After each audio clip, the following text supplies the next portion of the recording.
વિદ્યાર્થી મિત્રો, આના આગળના વિડીયોની અંદર આપણે ચેપ્ટર 1ની શરૂઆત કરી. એમાં 2 લીટી જોઈ હતી. એમાંનો પહેલો મુદ્દો હતો વિદ્યુતભારના 2 પ્રકાર પાડેલા, ધન વિદ્યુતભાર, ઋણ વિદ્યુતભાર. ત્યાર પછી વાત કરી હતી સજાતીય વિદ્યુતભારો વચ્ચે અપાકર્ષણ અને વિજાતીય વિદ્યુતભારો વચ્ચે આકર્ષણ બળ લાગે છે. ત્યાર પછી વિદ્યુતની દ્રષ્ટિએ દ્રવ્યના પ્રકાર પાડ્યા હતા. એક હતો સુવાહક પદાર્થ અને બીજો અવાહક. સુવાહક પદાર્થ કોને કહેવાય? 10મા ધોરણમાં લગભગ આવે.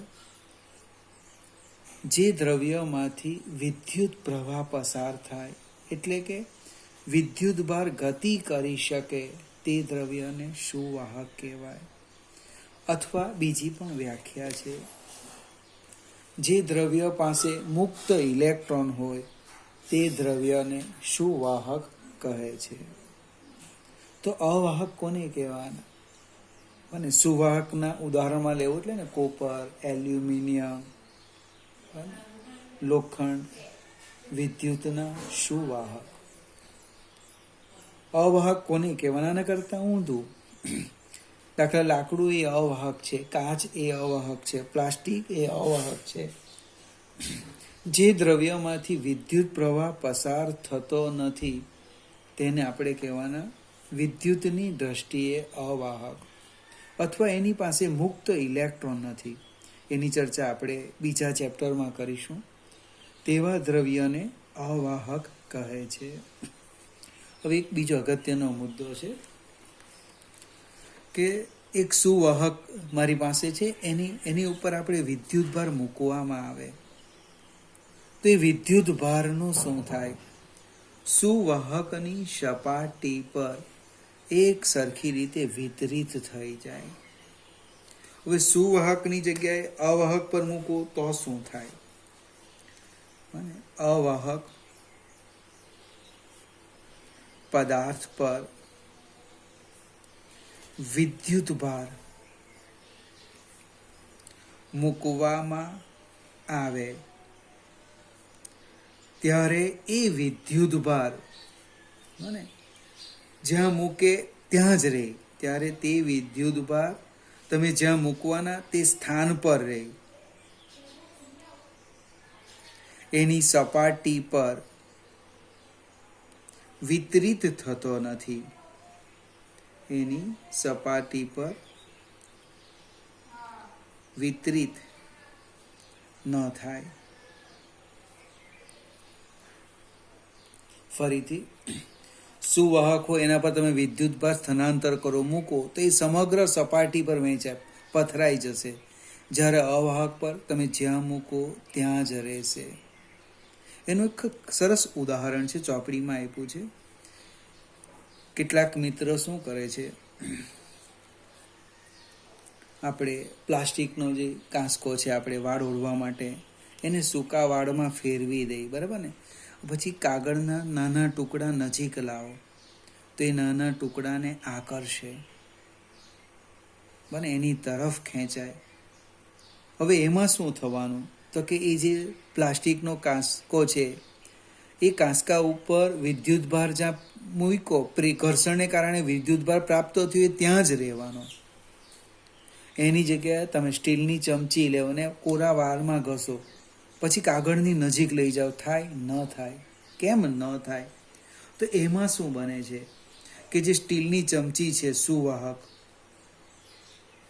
એને આપણે હાથથી પકડેલી છે. આપણું શરીર એ વિદ્યુતની દ્રષ્ટિએ સુવાહક છે. એટલે ચમચી પર જે વિદ્યુતભાર પ્રસ્થાપિત થયો એ બધો જ વિદ્યુતભાર આપણા શરીર મારફતે શું થઈ જવાનો? જમીનમાં ઉતરી જવાનો. વધારેનો 10 ઇલેક્ટ્રોન 20 ઇલેક્ટ્રોન જેને પ્રાપ્ત થયા હશે એ બધો જ વિદ્યુતભાર શું થવાનો?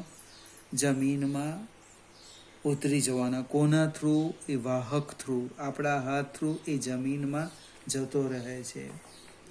આપણે એક શબ્દ વાપરીએ, અર્થિંગ. આ શું છે? આ ઘટના શું કહેવાના? Earthing કહેવાના, grounded. મને આપણા ઘરમાં ઇલેક્ટ્રિસિટીના રક્ષણ માટે આપણે અર્થિંગ કરીએ. અર્થિંગમાં શું થાય કે જે વધારેનો વિદ્યુત ભાર હોય એ વાહક દ્વારા ક્યાં જતો રહે? જમીનમાં જતો રહે. એટલે આપણા જે ઇલેક્ટ્રિસિટીના ઉપકરણો છે એને નુકસાન થતું નથી. આજે આપણે એક સ્ટેપ આગળ વધીએ. પહેલી થિયરી કે તો થિયરી સમજાવો. હેડિંગ કંઈક આવું લખ્યું છે 1.4 પ્રેરણ દ્વારા વિદ્યુત ભારિત કરવું. પ્રેરણ દ્વારા વિદ્યુત ભારિત કરવું. અને કોઈક સપાટી પર વિદ્યુત ભાર પ્રેરિત કરવો છે.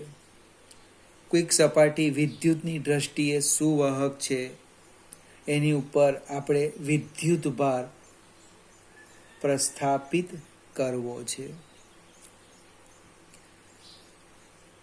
ચોપડીમાં સમજાયું છે એ જ રીતે હું સમજાવવા પ્રયત્ન કરું. અહીં એક શબ્દ આપણો છે બરૂની ગોળી, પીથબોલ એવું લખ્યું છે. એ અતિ સુવાહક. એને કોઈક વિદ્યુત ભારિત વસ્તુના સંપર્કમાં લાવવામાં આવે તો એ જ પ્રકારનો એ વિદ્યુત ભાર પ્રાપ્ત કરે. અહીંયા એની જગ્યાએ હું એક સુવાહક ઘોડો લેવાનો છું. આપણે એક સુવાહક ઘોડો લઈએ આ રીતે, એને અવાહક સ્ટેન્ડ પર મૂકી દઈએ આ રીતે. અને આપણે ઘોડો એ કહીએ અને બી કહીએ. આ કોણ છે? સુવાહક ઘોડા છે. આ અવાહક સ્ટેન્ડ છે. એટલે તમે વિદ્યુત ભારને એના પર પ્રસ્થાપિત કરશો તો એ અવાહક સ્ટેન્ડ હોવાથી જમીનમાં નહીં જતો રહેશે.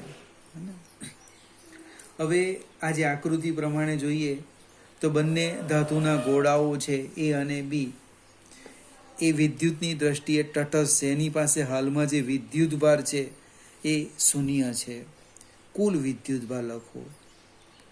કુલ વિદ્યુત ભાર કેટલો છે? 0 છે. અને બંનેને એકબીજાના સંપર્કમાં લાવેલા છે. હવે એક ધન વિદ્યુત ભારિત સળિયાને ગોળા એની નજીક લાવવામાં આવે તો શું થાય તે જોઈએ. ફિગર આ આપણો ઘોડો એ છે. આ રીતના ફિગર ખોટી છે, સંપર્કમાં લાવવાના છે. આ રીતે આ આપણો ઘોડો એ છે, જે ફિગર છે એ તો દોરી દઈએ એકબીજાના સંપર્કમાં. આ બી છે, એ બી. આની નીચે આની નજીક આપણે એક કાચનો સળિયો જે ધન વિદ્યુત ભારિત છે એને હું નજીક લાવું છું આ રીતના. હવે આ બંને જે ગોળા છે એ વિદ્યુતની દ્રષ્ટિએ સુવાહક છે. સુવાહક છે એનો અર્થ એની અંદર મુક્ત ઇલેક્ટ્રોન છે. આ જે વિદ્યુત ભાર છે સળિયા પર એ ધન વિદ્યુત ભાર છે. આની અંદર જે મુક્ત ઇલેક્ટ્રોન છે એની ઉપર એ આકર્ષણ બળ લગાડવાનો. પરિણામે મુક્ત ઇલેક્ટ્રોન સળિયા તરફ ગતિ કરીને આ અહીંયા ભેગા થવાના. હવે જેટલો ઋણ વિદ્યુત ભાર આ સપાટી પર ખુલ્લો થાય અથવા ભેગો થાય એટલો જ ધન વિદ્યુત ભાર આ બંને ગોળા સંપર્કમાં છે એની વિરુદ્ધ બી ગોળાની આ સપાટી ઉપર ધન વિદ્યુત ભાર એટલો જ ખુલ્લો થવાનો. તમે આનો બેઝિક સરવાળો કરો તો એ વિદ્યુત ભાર શૂન્ય થશે. ફરીથી આકૃતિ એમાં દર્શાવ્યા પ્રમાણે બે ધાતુના સુવાહક ગોળાઓ એ અને બીને અવાહક સ્ટેન્ડ પર મૂકી એકબીજા સાથે સંપર્કમાં, વિદ્યુતીય સંપર્કમાં લાવો. આ પહેલી ફિગર એ. બીજી ફિગર લઈએ. આકૃતિ બીમાં દર્શાવ્યા પ્રમાણે એક ધન વિદ્યુત ભારિત કાચનો સળિયો મને ગોળા એની સપાટી નજીક લાવો તો શું થાય કે ઘોડાની અંદર રહેલા જે મુક્ત ઇલેક્ટ્રોન છે એ ધન વિદ્યુતભાર વડે આકર્ષવાના, એટલે એ ગતિ કરીને સળિયાની નજીકની સપાટી પર ભેગા થવાના. એટલો જ ધન વિદ્યુતભાર આની વિરુદ્ધ અહીંયા ખુલ્લો થવાનો. હવે આકૃતિ સી જોઈએ. આ જે બંને ઘોડા છે એને સહેજ છૂટા પાડી દઈએ, સહેજ જ, બહુ દૂર નથી લઈ જવાના. આ રીતે અલગ કરી દીધા. અલગ કરવાથી શું થયું? આ જે સળિયો છે એને તો આપણે અહીંયા જ રાખવાના. આ ધન વિદ્યુત ભારિત બને. એ અલગ કરવાથી અહીંયા ઋણ વિદ્યુત ભાર રહી ગયો, અહીંયા ધન વિદ્યુત ભાર રહી ગયો. હજુ એની સ્થિતિ બદલાતી નથી, નજીક છે. આને કારણે આકર્ષણ બળ લાગે, અહીંયા ભેગો થવાનો, અહીંયા ધન વિદ્યુત ભારિત થવાનો. હવે શું કરવાના? આ સળિયાને આપણે દૂર કરી દઈએ. આપણી ફિગર્સ ડી લઈએ. હું સળિયાને દૂર કરું અને સળિયાને દૂર કરવાથી ફિગર જોજો આખી બદલાઈ જશે. બંને ઘોડાઓ નજીક નજીક છે. સળિયો દૂર કરી દીધો એટલે બધો ઋણ વિદ્યુતભાર ઇલેક્ટ્રોન આમ આવી ગયો, ધન વિદ્યુતભાર આમ આવી ગયો. હવે બંને ઘોડાને એકદમ અલગ કરી દેવું. હાલો, આમ છૂટા પાડી દીધા. તો આ જે વિદ્યુતભાર છે એ સમગ્ર ઘોડા પર, સપાટી પર શું થવાનું? વિતરિત થઈ જવાનું. આપણી પહેલી આકૃતિ જો, બંને ઘોડા પર વિદ્યુતભાર હતો નહીં, બરાબર, ઝીરો હતો. કુલ વિદ્યુતભાર ઝીરો લીધેલો હતો, અથવા કુલ શબ્દ કાઢી નાખો. દરેક ઘોડા પર વિદ્યુતભાર કેટલો છે? શૂન્ય છે. છેલ્લી ફિગર જો, આ ઘોડા એ પર ઋણ વિદ્યુતભાર છે, ઘોડા બી પર ધન વિદ્યુતભાર છે. ફરીથી એકની એક વાત સમજાવો. આકૃતિ એમાં દર્શાવ્યા પ્રમાણે બે ધાતુના સુવાહક ઘોડાને અવાહક સ્ટેન્ડ પર એકબીજાના સંપર્કમાં રહે એ રીતે મૂકવામાં આવે છે. એક ધન વિદ્યુતભારી સળિયો, તમારે હવે બીજી એક આકૃતિ દોરવાની, ધનની જગ્યાએ ઋણ લેવાનું ને આ જ ફિગર દોરવાની, વધારે ખ્યાલ આવશે. ધન વિદ્યુતભારી ઘોડાને, આપણે સળિયાને ઘોડા એની નજીક લાવવામાં આવે તો શું થવાના? મુક્ત ઇલેક્ટ્રોન સળિયા તરફ ગતિ કરી અહીંયા જમા થવાના. એટલો જ ધન વિદ્યુતભાર અહીંયા ખુલ્લો થાય. આકૃતિ સીમાં બતાવ્યા પ્રમાણે સહેજ બંને ઘોડાને છૂટા પાડો, એકદમ છૂટા નથી પાડવાના. તો શું થવાનું? અહીંયા ઋણ જ રહેશે, અહીંયા ધન રહેશે. કોને કારણે? આને કારણે. હવે આ ધન વિદ્યુતભારી સળિયો દૂર કરો. જેવો દૂર કરે એટલે આ બે વચ્ચે આકર્ષણ બળ લાગવાનું. એટલે જે ઋણ વિદ્યુતભાર અહીંયા હતો એ બધો અહીંયા આવી ગયો, અહીંયા ધન વિદ્યુતભાર આવી ગયો.